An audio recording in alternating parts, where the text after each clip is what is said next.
Etimológicamente hablando, hebreos, ¿qué significa?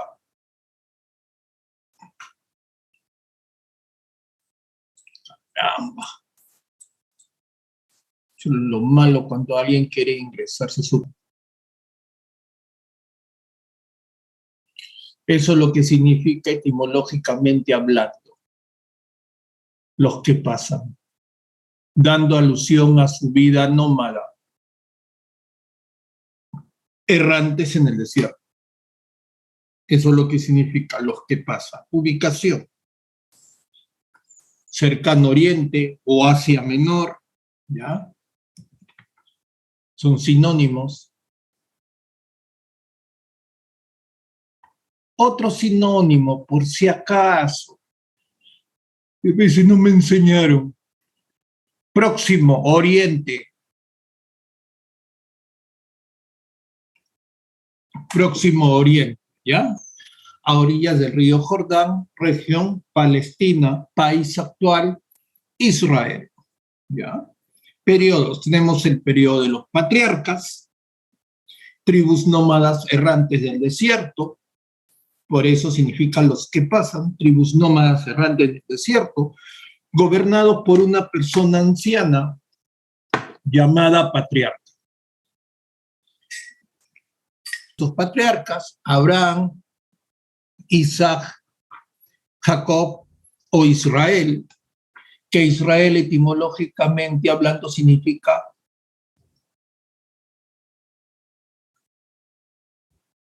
el que lucha con Dios.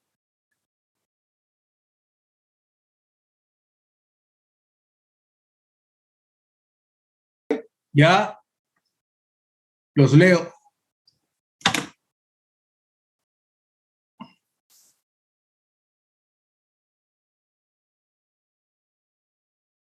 No, Sinai. ¿Qué más? ¿Qué más? ¿A qué conclusión llega Moisés? Al momento que está recibiendo los 10 mandamientos. Obvio que se comunica, pero ¿a qué conclusión llegó? En esa revelación de Dios.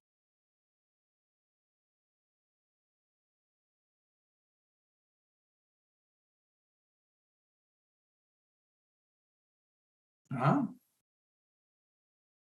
¿Y qué significa eso, Ruth Delgado? Ruth Herrera Delgado.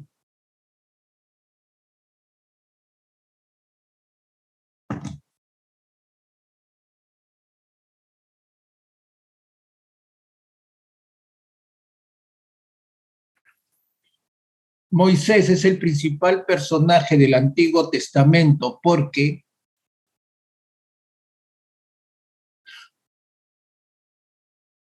así es, Maricielo, establece la creencia del Dios único.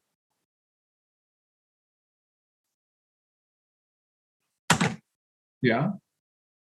Establece la creencia del Dios único.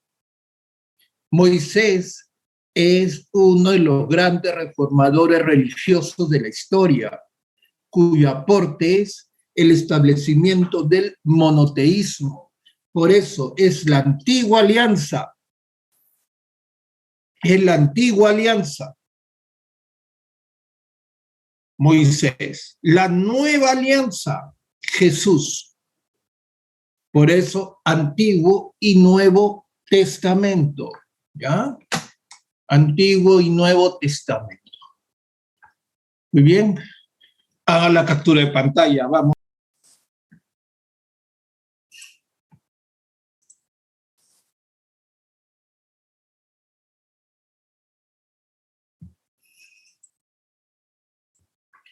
Periodo de los jueces. Esos son los jueces. ¿Ya? Jefes militares quienes luchan por la tierra prometida. Moisés, antes de fallecer, nombra a Josué, el jefe del ejército, para conquistar la tierra prometida, y a su hermano Aarón lo va a nombrar, y a su descendencia van a ser los representantes de la religión, ¿no? de la descendencia de Aarón vienen todos los curas judíos. Muy bien. Tenemos a Josué, el primer de los profetas, destruye Jericó, una ilustración de esa destrucción de Jerusalén y de sus murallas, y aquí tenemos las ruinas de Jericó. ¿Ya? Las ruinas de Jericó. A Saúl y David. Muy bien. ¿Cuáles son las funciones de los profetas?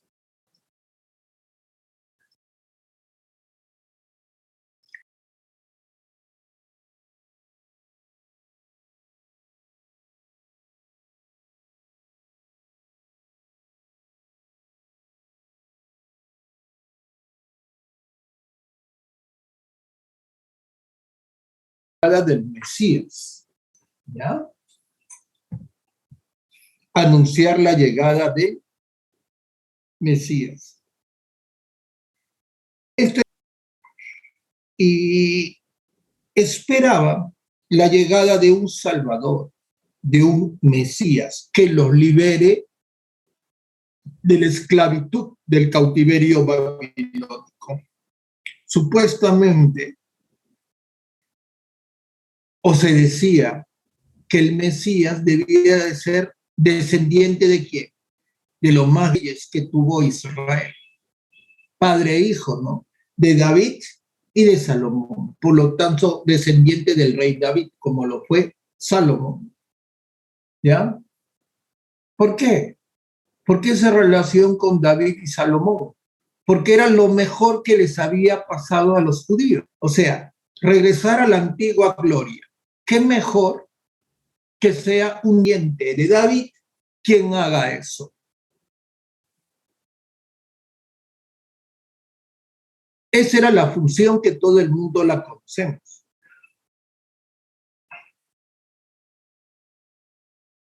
Pero quizás la función más importante.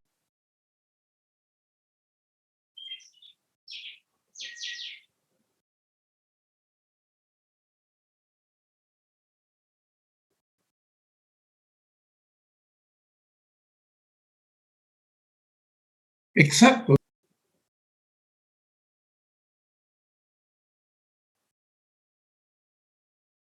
Juan el Bautista, así de simple. Ahí está. Decapitado. Por eso los profetas siempre se ganaban enemigos, ¿no? Por eso ese proverbio, nadie es profeta en su propia tierra. Ya, capture pantalla, muchachitos, vamos.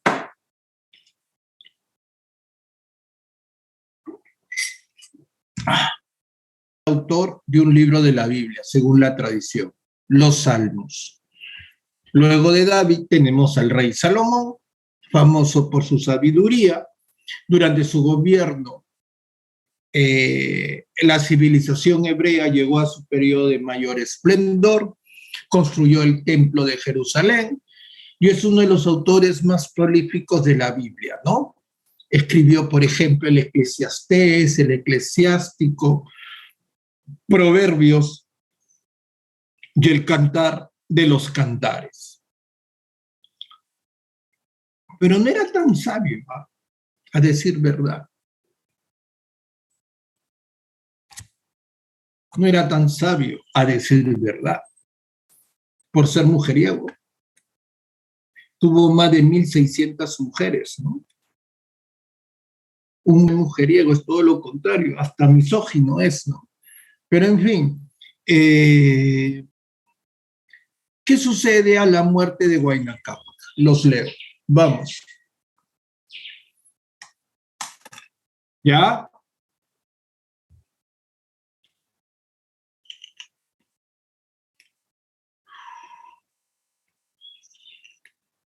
¿Ya? Despabilense. Los leo. ¿Qué sucede a la muerte de Huayna Cápac? Pueden escribir en la general. Nada de mensaje directo.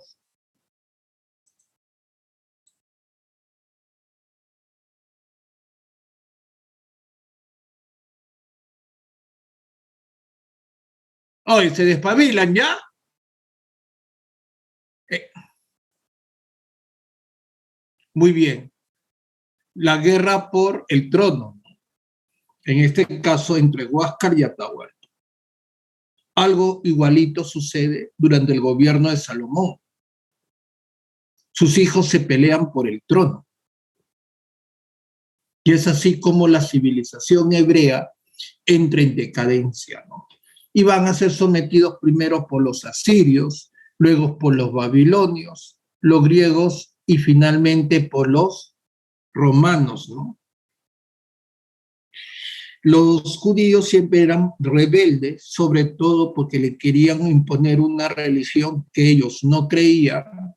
Ellos se mantenían fieles a Yahvé, por eso que eran esa actitud rebelde frente a los pueblos conquistadores, ¿no? Es así como una de esas rebeliones, en este caso contra los romanos, algunos ciudadanos de Roma que vivían en Jerusalén murieron asesinados y los romanos, para dar un escarmiento, ¿qué hacen? Destruyen Jerusalén, ¿ya? Destruyen Jerusalén. ¿Y esto qué originó? La dispersión de los judíos por el mundo.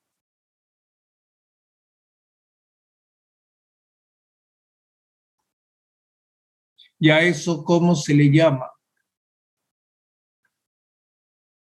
Diáspora. Pregunta de ingreso.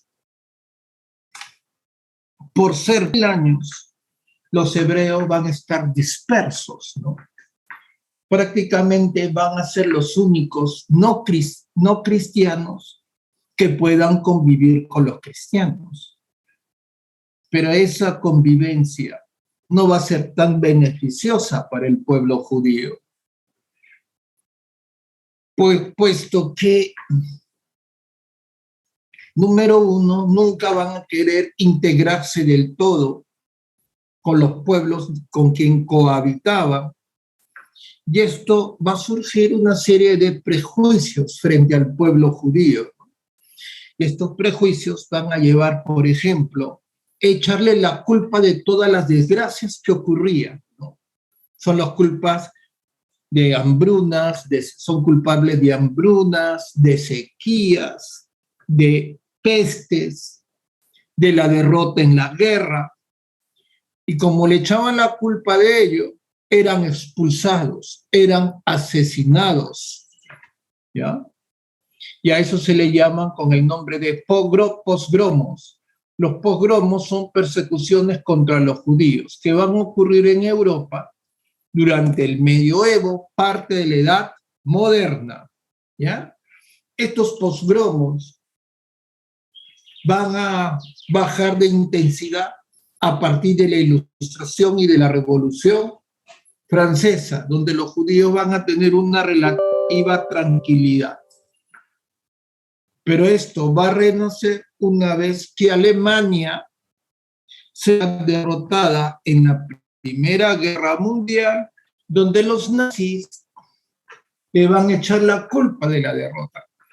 Ahora ya entiendes por qué le fue tan relativamente fácil a los nazis convencer a los alemanes que los judíos eran los culpables, ¿no?,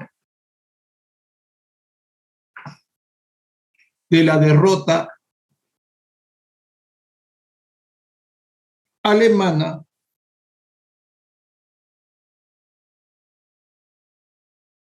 en la Primera Guerra Mundial, ¿no? Y lo terrible que hicieron los nazis frente al pueblo judío, ¿no? Por eso que los nazis, en su lógica retorcida, estaban salvando a Alemania de la destrucción en contra de los judíos.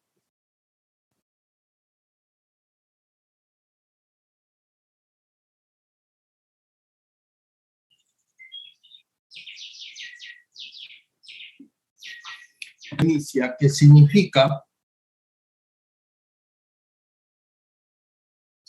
púrpura según los griegos, y los romanos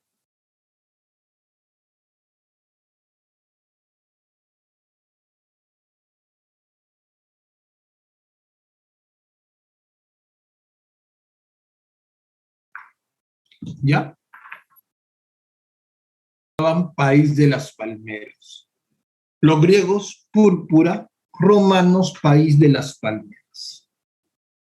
Bueno, en un primer momento los fenicios eran un pueblo de comerciantes y navegantes, lo mejor de lo mejor, ¿ya?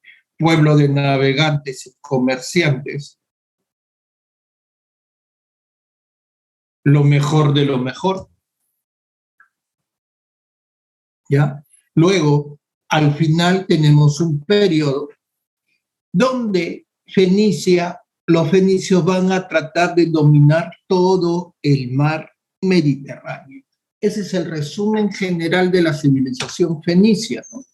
Quizás su característica más importante. Y eso ha sido pregunta de ingreso, como lo podemos ver aquí,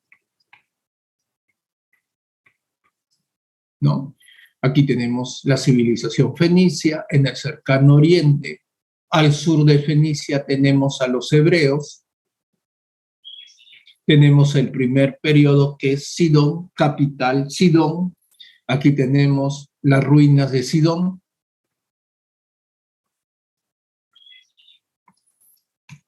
Es en este periodo, Sidón, donde los fenicios se expanden por el Mediterráneo oriental, donde fundan colonias y factorías en las islas de Chipre y Creta. ¿Qué es una factoría? En vez de leer todo esto, una factoría es un tambo. Depósitos situados estratégicamente en el mar, ¿no? En el caso de los tambos incas, en los caminos a cierta distancia, donde los viajeros pueden pernoctar, recuperar sus fuerzas y obtener algunos alimentos. Igualito eran las factorías en el caso de los fenicios, ¿no? Lugares estratégicos en sus rutas comerciales donde los comerciantes fenicios pueden descansar, pueden recuperar fuerzas y obtener alimentos, ¿no? Bueno, esos algunos tambos estaban tan estratégicamente situados que estos depósitos va a comenzar a vivir gente, ¿no? Y es así como algunas factorías se convierten en ciudades, pero ciudades dependientes, en este caso, de Sidón, ¿ya? Eso es lo que son las colonias y factorías, en pocas palabras. ¿Ok? Vuelvo a repetir, que son las factorías tambos. Tenían la misma función. Algunos de esos tambos se convierten en ciudades, que van a ser colonias, en este caso, de Sidón. ¿Ya? Muy bien. Captura de pantalla, vamos. Y Gades, que es la actual ciudad española de Cádiz, que de origen fenicio. ¿Ya? Tan importante fue Cartago que se va a convertir en la colonia fenicia más importante del Mediterráneo. Y es el tercer periodo de la evolución histórica de Fenicia, ¿no? Tiro va a ser destruida. Los sobrevivientes de Tiro se van a establecer en Cartago, ¿no? Lo que actualmente es Túnez. Pregunta de ingreso. ¿Por qué es tan importante el periodo Cartago? Porque se va a enfrentar a los romanos en las llamadas guerras púnicas. Pregunta de ingreso. Las guerras púnicas, ¿por qué es importante? Porque quien vence en dicha guerra, ¿en qué se va a convertir? En la primera potencia del mundo antiguo, ¿ya? Se va a convertir en la primera potencia. Muy bien. ¿Los fenicios en qué destacaron? Son los más grandes de antigüedad. Por eso se dice que destacaron en la navegación y el comercio, ¿ya?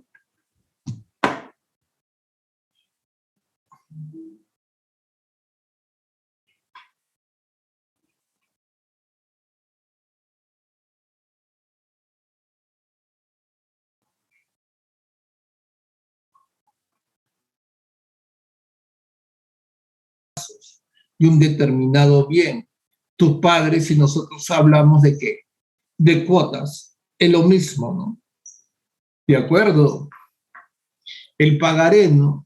Antes de recibir tu tarjeta de crédito, firmas un recibo, un pagaré, en el cual esté incluido que tú te comprometas a pagar lo que tú consumas de tu línea de crédito. Es un documento, ¿no?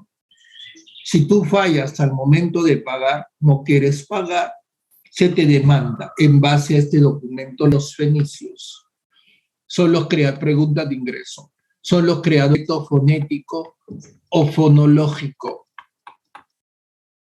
que constaba de 22 signos. Pregunta de ingreso.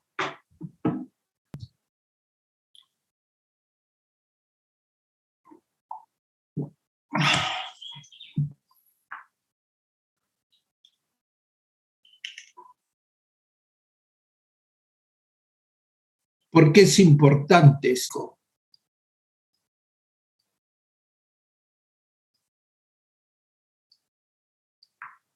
¿Qué significa esto? Queremos escribir la palabra sol. Aquí está.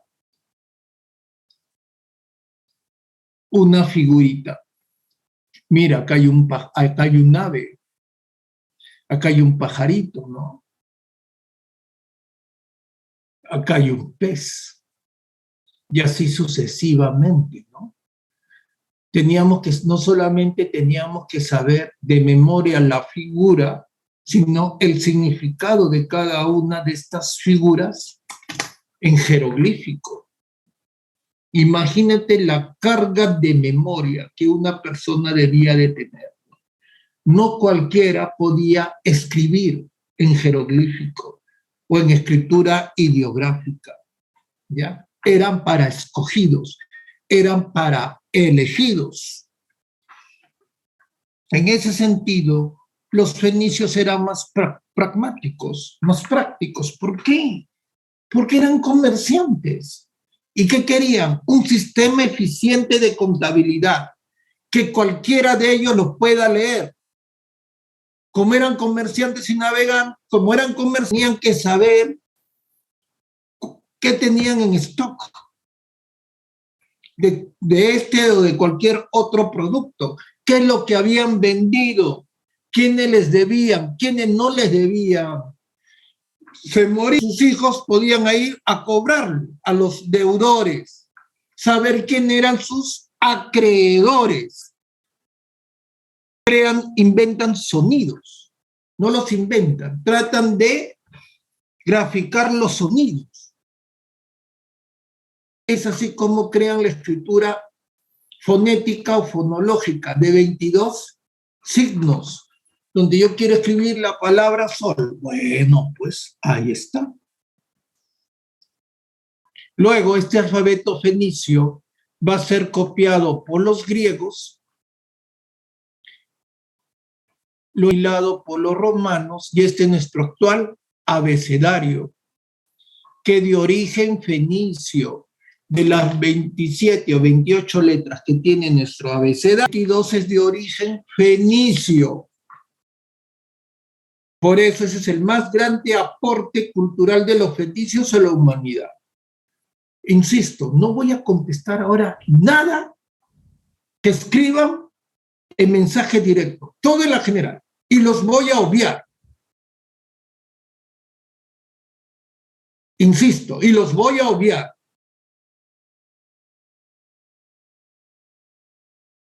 Así sea muy buena pregunta, no las voy a contestar. Ya tenemos cerca de un mes repitiendo el mismo rollo, hasta a mí ya me aburro. Creadores del vidrio. Profe, yo tenía entendido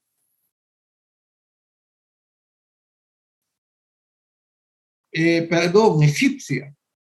Bueno, sí. ¿Y por qué no habló sobre, en el Egipto, sobre el vidrio? El vidrio egipcio es totalmente oscuro, no se puede ver tras de él. Y el único vidrio que tú conoces es el creado por quién?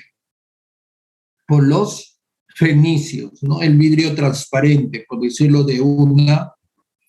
Luego tenemos industria del teñido, en especial del color púrpura, ¿no? En especial del color púrpura. ¿De dónde era sacado el púrpura? De un pequeño caracol llamado del tamaño del caracol de tierra, de un molusco llamado murex, que botaba una baba que era de color púrpura. Ahora ya te puedes imaginar cuántos murex se necesitaría para teñir 1 metro de tela. Por eso que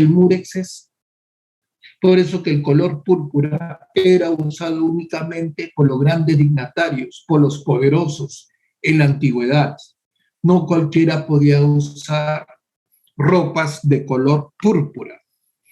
Pero como era una baba, los fenicios tenían unas fosas de maceración, donde almacenaban el púrpura, ¿no? Pero como era baba, era orgánico, ya te puedes imaginar cómo apestaría, ¿no? El hedor de las ciudades fenicias por culpa del púrpura se podía oler a distancia, a kilómetros de las ciudades fenicias, ¿no? Algo así tenemos en el caso de Chimbote, ¿no? ¿Quién no ha viajado al norte del país por tierra? Y sabemos que estamos llegando a Chimbote. Igual en el caso cuando uno estaba pasando a kilómetros de una ciudad fenicia, se sentía el mal olor. Por eso que para los griegos, Fenicia significa púrpura, por ese hedor, ¿no? Que salía de las ciudades fenicias por culpa de la fosa de maceración del color púrpura. Muy bien. La religión es politeísta. Cada ciudad tenía su dios patrono llamado Baal. Tenemos de Cartago es Moloch, Adonai de Sidón, de Tiro es Melcar. Tenemos también una diosa fenicia, Astarte, que va a ser copiada por los griegos y le van a dar el nombre de Afrodita. La diosa Afrodita es la diosa Afrodita es la antigua diosa Astarte, de origen fenicio, ¿ya?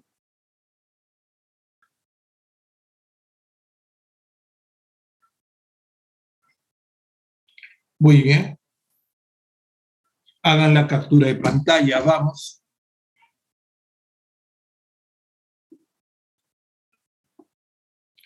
Borro.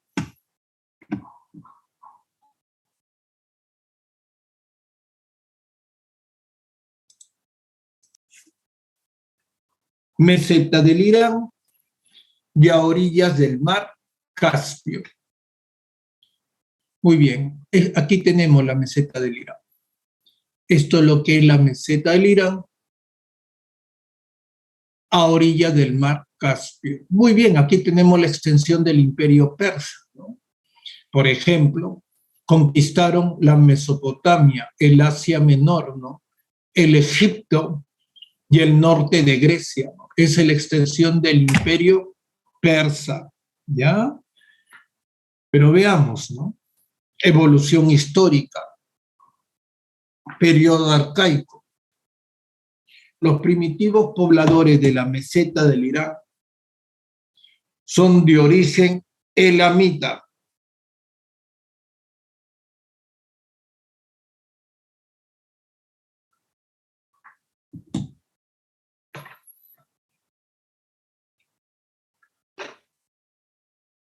¿Ya?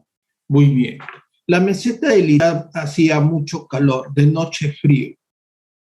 Es así como los elamitas crean una prenda de vestir, ¿no? Para poder protegerse del frío. Los elamitas son los creadores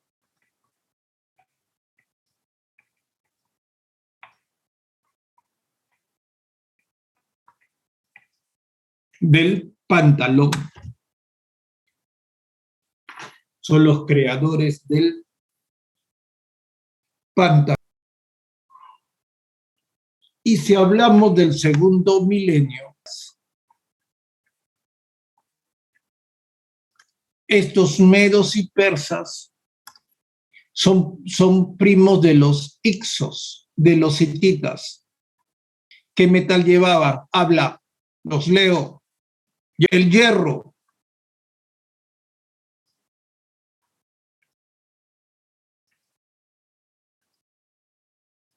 Domesticaron. Ya. ¿Qué sistema social surge?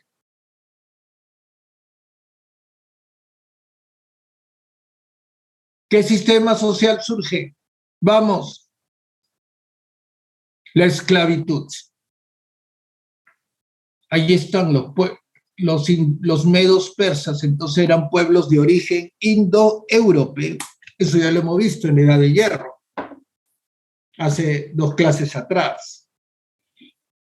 Estos medos y persas van a dar origen a los 2 sucesivos periodos de la evolución histórica de la meseta del Irán. Tenemos, en primer lugar, el Imperio Medo, ¿ya? El Imperio Medo. Hay que estudiar gobernantes, ¿no? Para que antes de los medos, antes de los persas, hubo otro pueblo, que eran los medos. Esa es la idea. ¿Por qué? Ahora ya entiendes por qué guerras médicas, ¿no? Porque para los griegos no había diferencia entre quienes eran los medos y quienes eran persas. Para ellos eran medos, todos. ¿Ya? Por eso guerras médicas. Ahora, nosotros recién sabemos diferenciar eso. Quiénes eran los medos y quiénes eran los persas.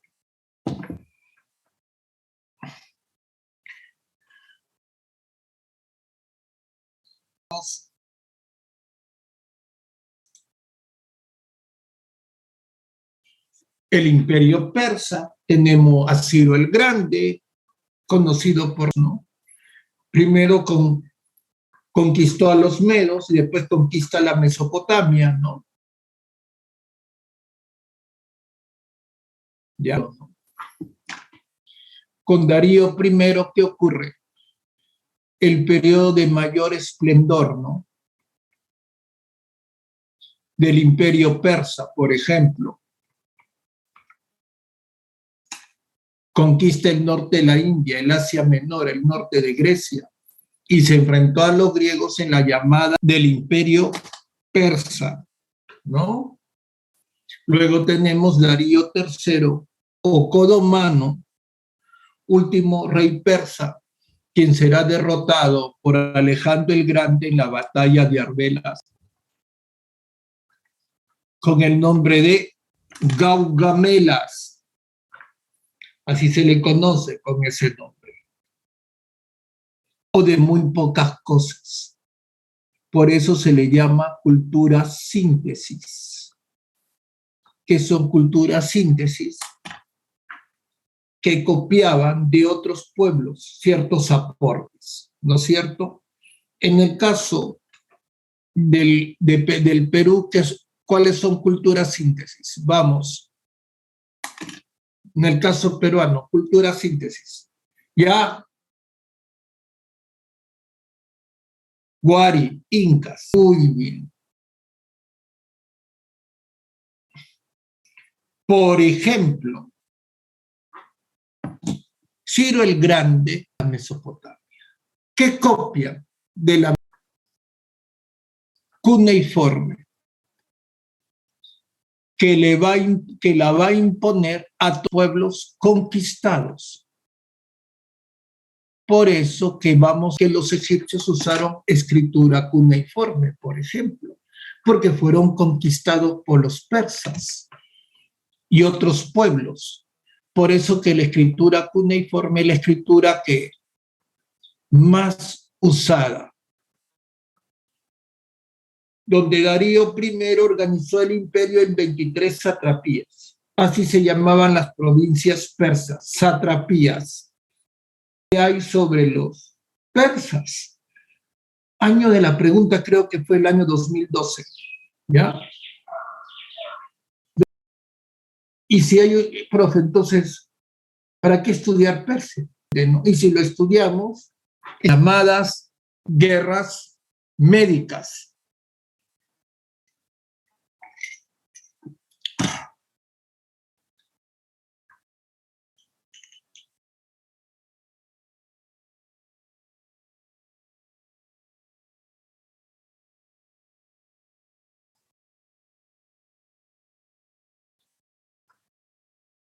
El tucurricuy, ¿no? Mira, sin conocerse. Ahora ya entiendes por qué incas, ¿no? Una organización muy parecida a los persas. Otro, virreinatos.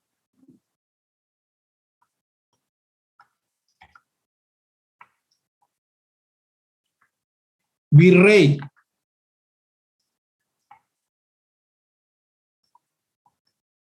Visitador general. Otro,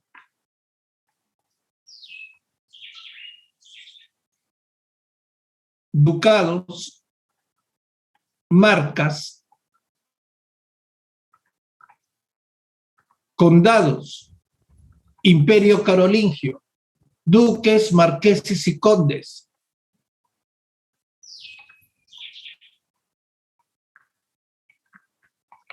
El missi dominici, o enviado del señor, carolingio, ¿no?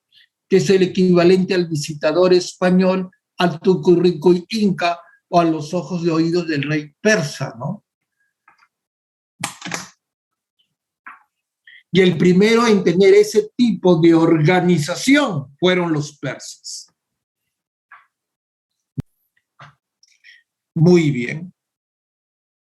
Luego tenemos la religión llamada dualista o madeísta, que es una constante lucha entre el bien y el mal.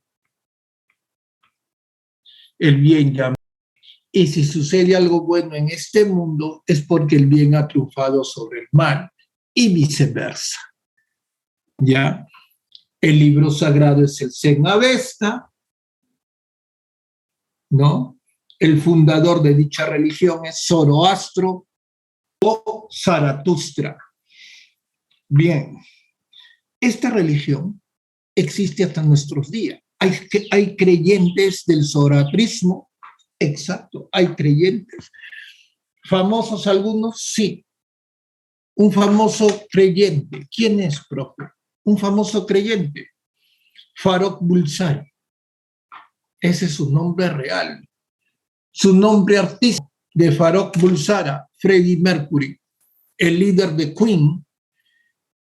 Su religión era el dualismo persa. Vuelvo a insistir, dura hasta nuestros días el dualismo persa. ¿Ya?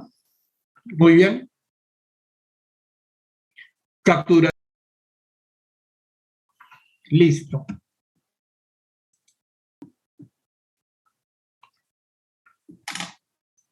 ¿Ya? Es el río sagrado, el Ganges.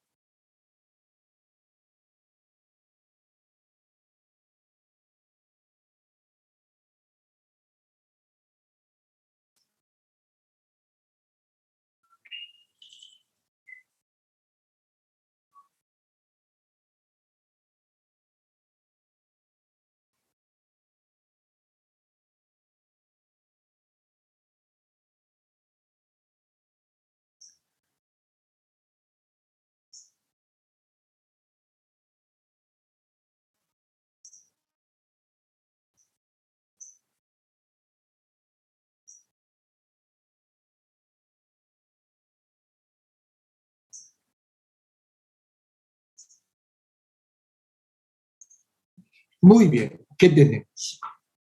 ¿Por qué es el río sagrado? Los persas, los hindúes no enterraban a sus muertos porque eran considerados impuros, ¿no? Por lo tanto, ¿cómo se despedían de sus cadáveres, de sus seres queridos? Cogían una balsa, colocaban al cadáver tapado con pétalo de flores y lo soltaban en el río Ganges. Y antes de soltar el cadáver en la balsa, le prendían fuego. Ya te puedes imaginar que el valle del Ganges es uno de los valles más fértiles del planeta. ¿Ya? Ya saben qué sirve de abono. La producción es arroz y algodón. Mira, todo el subcontinente hindú, ¿no? Por su extensión, la India puede ser considerado un solo continente, ¿no? Cortado por un sinnúmero de ríos, ¿no? ¿No? Llamados monzones, hizo que su principal producción fuese arroz y algodón, ¿no? Tanto el arroz y algodón necesita de gran cantidad de agua, no solamente por un sinnúmero de ríos, ¿no? Pero la manera como llueve de forma torrencial en todo el sudeste asiático, ¿no? Por eso de algodón y de arroz, ¿no? Evolución histórica.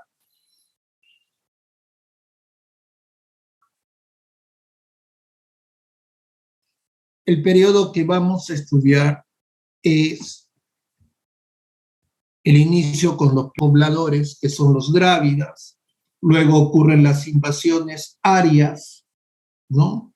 El desarrollo del imperio Gupta, ¿no? Las invasiones musulmanas de algunos europeos que establecen factorías en las costas de la India, del Océano Índico, y hasta que la India sea conquistada por los ingleses en el siglo XIX y su posterior independencia con Mahatma en el año de 1947, ¿no?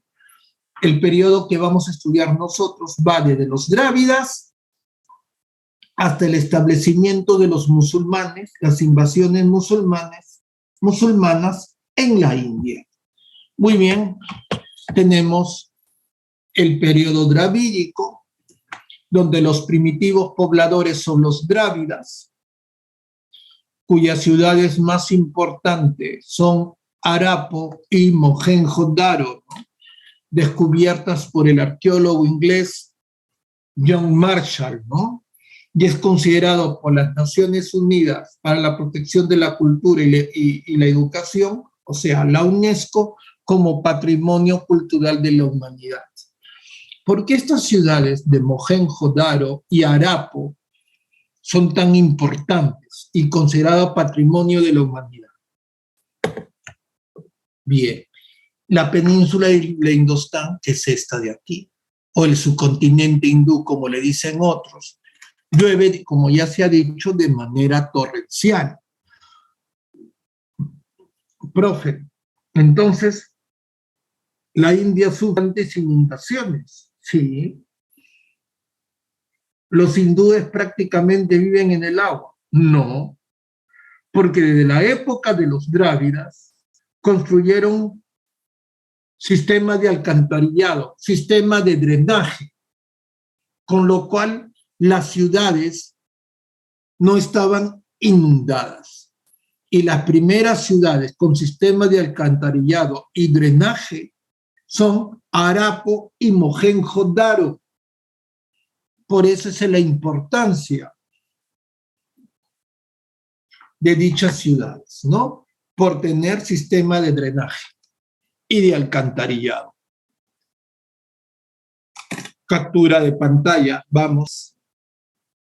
Según cuenta que Alejandro muere, Alejandro de Macedonia es derrotado, como ya sabemos, y queda malherido.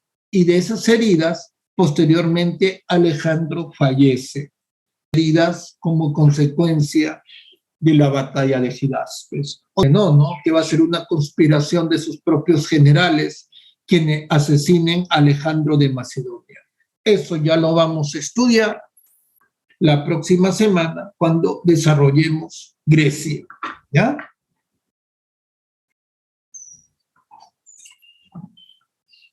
Cuando desarrollemos Grecia. oficial. ¿Ok? Ya saben entonces, periodo védico por el libro sagrado, los hindúes son indoeuropeos, el pueblo indoeuropeo que llega a la India son los arios, fundan 16 reinos independientes, periodo védico por su libro sagrado, los Vedas. Luego tenemos el imperio Maurya, quien unifica la India, quien unifica los 16 reinos independientes. Captura de pantalla.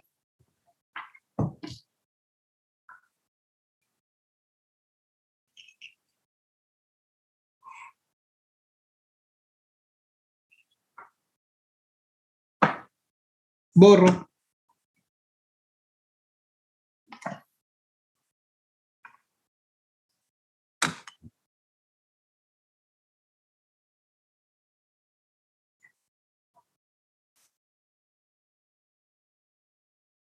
El imperio Gupta. Se dice que el imperio Gupta es el periodo de mayor esplendor de la India. Prácticamente el imperio Gupta, la India se va a convertir en la primera potencia mundial, ¿no? De su época. Date cuenta, la coyuntura, pues. El imperio Gupta. ¿Qué ocurría en Roma? La decadencia europea. La Edad Media. Con la peste negra y todo eso, ¿no?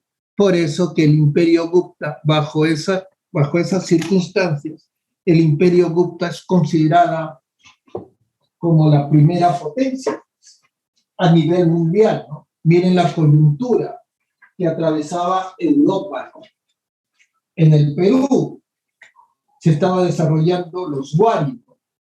El inicio del imperio de los incas, para citar un ejemplo, ¿no? Muy bien. Y este imperio Gupta va a ser conquistada ¿por quién? Por los musulmanes. Ocurren las invasiones musulmanas. Manifestaciones culturales. Tenemos que la escritura es el sánscrito. Aquí podemos ver una muestra del sánscrito, ya que es una de las escrituras más difíciles, ¿ya? Prácticamente el libro sagrado y toda la literatura culta hindú está escrito en sánscrito, ¿ya?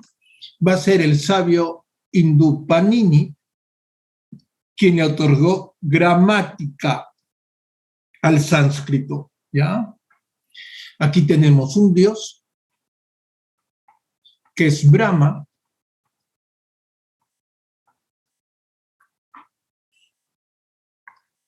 Aquí está Brahma, que se divide en Vishnu y Shiva, que es un dios de 4 brazos. Ya lo vamos a ver el significado de estos 4 brazos. ¿Ya? Ahí está. La suprema divinidad de la religión hindú. Aproveché colocar esta imagen para que te des cuenta, ¿no? Cómo era representado Brahma. Captura de pantalla. Vamos. Antiguo es la épica Ramayana, cuyo autor fue Valmiki, el Mahabharata, Vyasa. Luego tenemos libros de carácter filosófico, que son los Upanishads, pregunta de ingreso. Y esta ha sido la única pregunta de los exámenes de admisión sobre la India. Nada más, nada más. Hay otra pregunta, pero que es de simulacro y se ve en las clases sociales, ¿no? De acuerdo, pero es una pregunta de simulacro. De admisión de San Marcos. La única pregunta de admisión, ya saben cuál es. Por eso que no desarrollamos India, ¿no? ¿Ya? Pero lo hacemos porque tenemos que hacer China, ¿no? Hacemos Fenicia, ¿qué tengo que hacer? Hebreos, persas. ¿Ya? Por eso que esta clase, que en un semianual se hacen en 2 semanas, aquí lo estamos haciendo en una semana, en una sola clase, porque es más que suficiente, ¿no? Para lo que tienen que saber. En las ciencias, el ajedrez, ¿y por qué? Ya agregamos acá otro dato, ¿no? ¿Por qué comemos rico? Porque la India, ¿qué es? La tierra de las especias.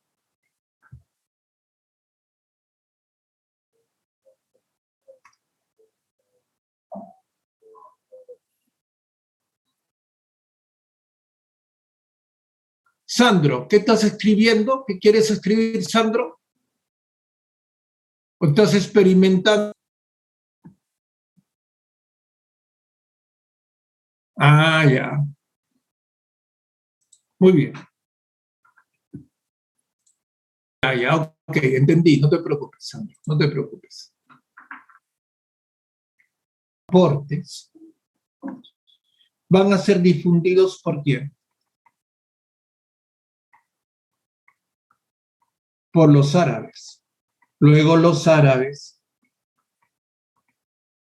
van a conquistar la India, el ajedrez, el cero y el uso de las especias va a ser difundido por los árabes. Es así como llega a Europa, los árabes se establecen en España y el uso de especias llega al Perú vía conquistadores españoles, ¿no? Profe, por eso que la comida peruana usa tantas especias, exacto, pero no todas las cocinas latinoamericanas tienen esa influencia, así es, porque los árabes, sobre todo en España, se van a establecer en una región llamada Al-Andalus, Andalucía, y al Perú. El principal grupo de españoles que vino fueron de Andalucía, ¿de acuerdo? De esa región. En Chile, ¿quiénes llegaron? Vascos, pues. Ahora ya sabes por qué los chilenos hablan tan mal el español, ¿no? Ya, po, no me voy, ya, pues, por ser de origen vasco, ¿no? Muy diferente a los andaluces que vinieron al Perú. Muy bien, tenemos acá un dios, Shiva, y aquí tenemos a Vishnu, que ahorita lo vamos a estudiar, ¿ya? Pues nada más, es por tenerlo como información. Si te preguntan libro sagrado, los Vedas, como máximo Rig Veda. Tenemos también la reencarnación.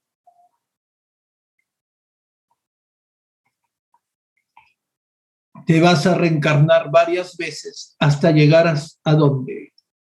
Al final, donde te fundas con la divinidad, que es el nirvana, ¿ya? Estar ahí en comunión con Dios, en el nirvana, te fundes con la divinidad.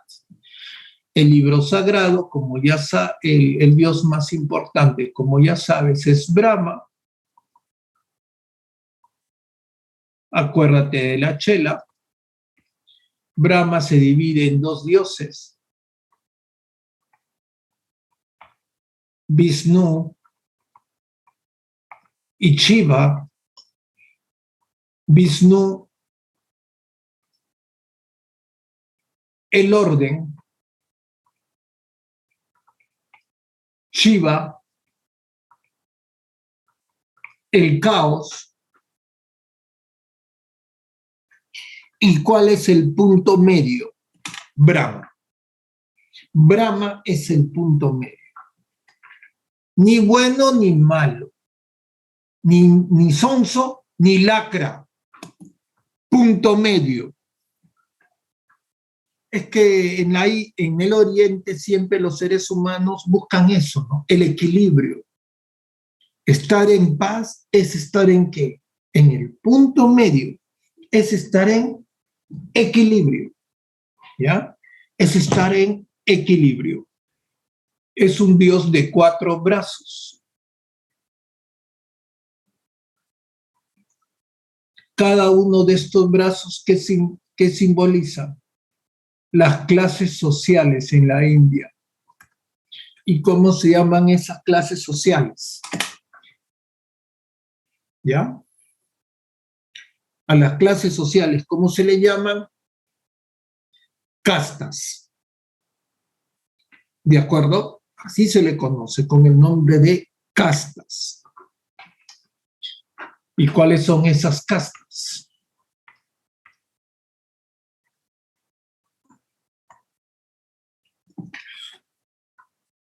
Me porto bien, me muero y me reencarno en un Vaisa. Me porto bien, me muero y me reencarno en un Kshatriya. En Kshatriya Laka me muero y retrocedo a Vaisa. Y así sucesivamente, hasta después de ser Brahman, llegues al Nirvana. ¿Ya? Muy bien. Hay una serie de prohibiciones. Yo como Sudra tengo que aceptar mi suerte. No puedo estudiar, no puedo avanzar. ¿Por qué? Porque estoy yendo contra la voluntad de Brahma. Tengo que aceptar mi destino. No solamente eso. Ahora ya entiendes que una persona pobre en la India, tú llegas de turista y le das unas monedas, el pobre te hace la bronca, porque estás violando la voluntad de Brahma. ¿Que el brahmanismo existe hasta nuestros días? Sí, existe hasta nuestros días. Es voluntad de Dios que tú seas misio, porque te está castigando. Y no te debes de rebelar, no debes de progresar, no debes de estudiar. Está prohibido además los matrimonios mixtos entre personas de distintas castas. Ahora ya entiendes por qué las películas de Bollywood, las románticas, hablan de amores imposibles, porque son personas que pertenecen a castas diferentes. Profe, si por ahí hay un chiquitingo, cualquier cosa, el producto de dos castas diferentes, ¿cuál es? Son los parias. ¿Qué significa paria? Lo peor de lo peor en la India. Sin casta. Parias.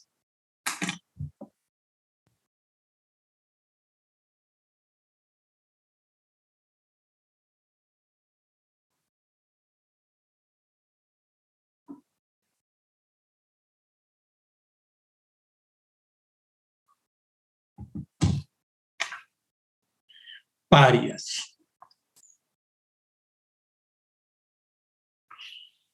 Muy bien. Los parias. Eran los descastados. Ser impuro. Ocurre la invasión musulmana y los parias son aceptados por los musulmanes y son llamados sikhs. Son los parias convertidos al Islam. ¿Ya? En cualquier momento va a venir una noticia. Atentado terrorista en India. Algunos políticos van a ser asesinados, por ejemplo, por los sikhs. ¿Por qué? Los sikhs que exigen el poner fin al sistema de castas. Que este sistema existe hasta nuestros días, obvio, ¿no? ¿Realmente los sikhs son terroristas o están luchando por sus derechos? Muy bien.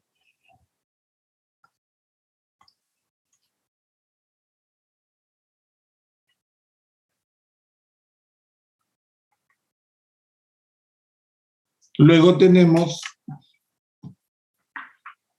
El budismo, entre el brahmanismo y el budismo, que el brahmanismo es una división de carácter económico-social, ¿ya? Por eso, las clases sociales, ¿no?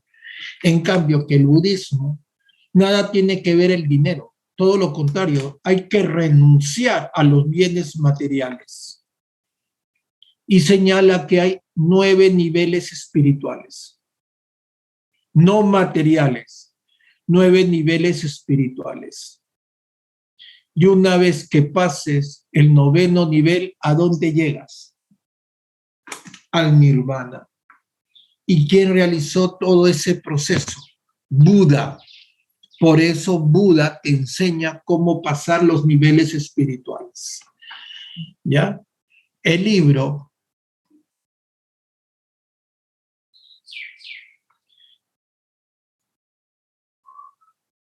donde se encuentra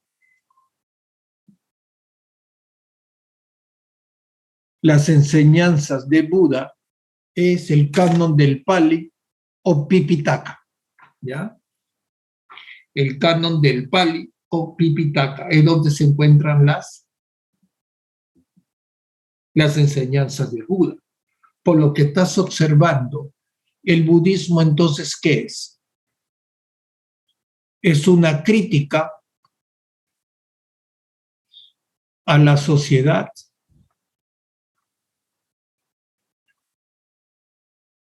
de castas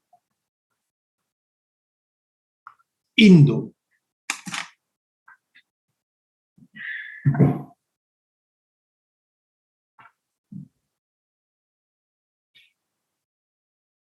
Crítica a la sociedad de castas hindú.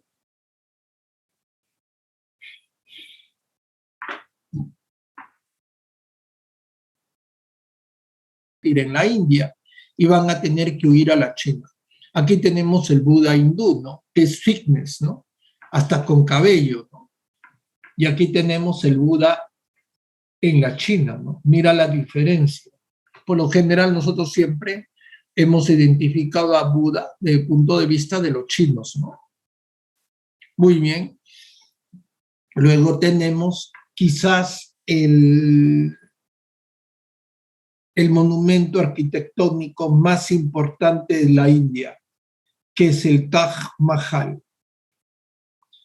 Qué hermoso palacio. No es palacio, es una tumba, ¿ya? Es una tumba. Y este Taj Mahal es de origen árabe. ¿Cómo sabemos? No solamente por las cúpulas, ¿no? Sino por estas 4 torres en forma de aguja, ¿no? Llamadas minaretes. Por los minaretes nos damos cuenta que esto es de origen, es arquitectura musulmana, ¿ya? Por estas 4 torres en forma de aguja, ¿no? Por eso sabemos que es de arquitectura musulmana. Captura de pantalla, vamos. En el lejano oriente, a orilla de los ríos Azul y Amarillo. Si te quieres sofisticar, Yaxequian y Juanjo, ¿ya? Azul y Amarillo nada más. A ver, de los 2 ríos, ¿cuál es el más importante? Vamos, los leo, ya despabilense.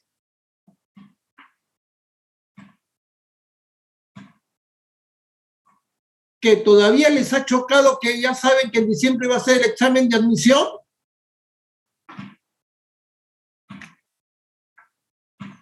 Están preocupados.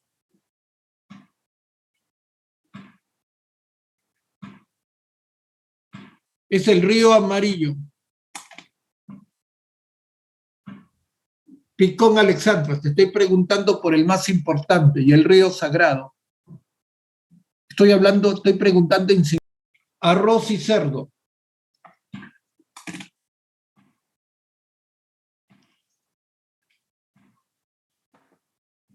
Muy bien. Bueno, tiene una historia millonaria, de millones de años, desde el hombre de Pekín, ¿no? Y llega hasta nuestros días, ¿no? Pasando por la Revolución China y llegando China, una de las principales potencias industriales en la actualidad, ¿no? Prácticamente es la que mueve la economía. Tenemos cómo se va a dividir la historia de China, según las dinastías que gobernaron, ¿no? El dato más importante de la dinastía Zhou es la de los grandes pensadores moralistas, ¿no? En la dinastía Zhou, que son Lao Tse y Confucio, ¿ya? Luego tenemos un periodo de anarquía, la lucha entre diferentes reinos, por eso hablamos de reinos combatientes, y tenemos a Shi Huangdi, el gran unificador de la China, el Pachacútec chino, como tal que hizo, unificó la China en provincias. Estas provincias, ¿cómo son llamadas? Prefecturas. Xinjiang es el equivalente a Darío I, pues. En Persia, satrapías. En China, prefecturas. ¿Tenían supervisores imperiales? Claro. Pregunta, si es un imperio, ¿va a tener varias lenguas o una sola lengua? Vamos. Una religión. ¿Y a las demás religiones le mete cuchillo o no? Ya.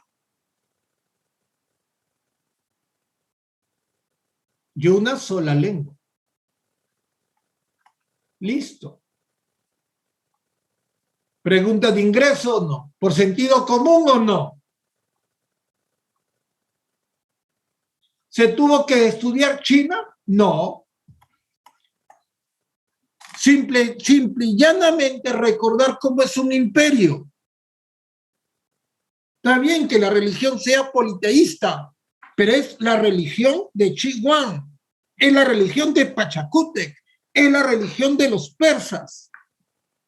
Un solo idioma, dividido en provincias, porque es un imperio. Pregunta de ingreso en el último examen de admisión. Nada más tenías que recordar cuáles son las características de un imperio y eso fluía. En vez de China, pudiste haber puesto incas o persas o, español, o el imperio español y la respuesta salía. No me enseñó China, no estudié China, ni la contestaste. Mira, ¿cómo perdiste puntajes de manera miserable? Gran unificador de la China, él inició la construcción de la Gran Muralla, cuyo objetivo, ¿cuál era? Defensivo. Pregunta de ingreso. Shi Huangdi es famoso por su tumba, soldado de terracota. ¿Qué es terracota? Arcilla naranja. ¿De acuerdo? Su tumba es considerada por la UNESCO como Patrimonio Cultural de la Humanidad. Preguntaban a qué dinastía pertenecía. En la China primero va el apellido, después el nombre. Esto es igualito, ¿no? El apellido da el nombre de la dinastía. Yo soy Luis de Borbón, como cualquier ciudadano. Pero si soy rey, soy Luis XVI, de la dinastía Borbón, guillotinado durante la Revolución Francesa. Pregunta de ingreso, dinastía China. Así de simple. Nada más tenías que saber este dato, que la China va primero el apellido y después van los nombres. Y es lo único que han preguntado sobre China, sobre Xinjiang y sobre los reinos combatientes. Es lo único. Capture pantalla, vamos.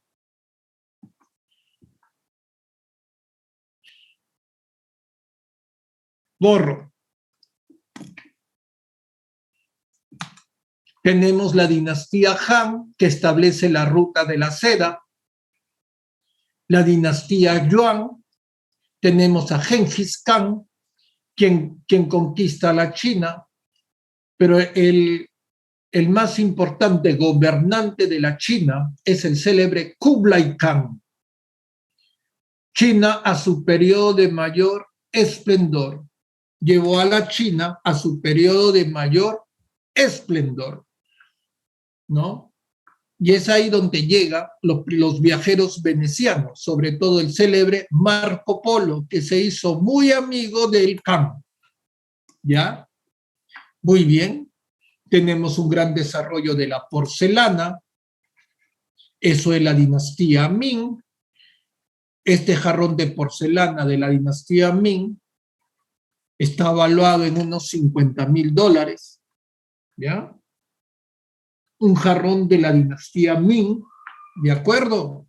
Aquí tenemos la tumba de Qi Huang, ¿no? Para proteger la tumba de Qi Huang, ¿ya? Luego tenemos la dinastía Qing, que es la última dinastía de emperadores manchú, porque provienen de Manchuria, ¿ya? Una región al norte de la China. Tenemos a Puyi, que es el último emperador derrocado por el Kuomintang en el año de 1911. Y estos son los antecedentes a la Revolución China de Mao. La pólvora, la imprenta, la brújula, pregunta de ingreso. Tenemos a pensadores moralistas chinos, como el caso de Lao Tse, cuyo libro más importante es el Tao.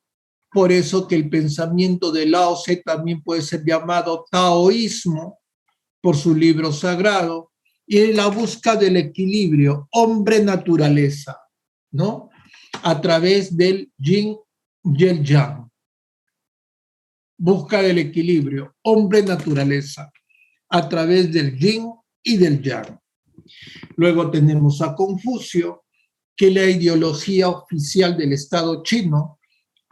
Inclusive llegó el confucianismo como ideología oficial hasta antes de la revolución de Mao, donde el confucianismo se abolió por completo como ideología oficial, ¿ya? ¿Y en qué se basa el confucianismo?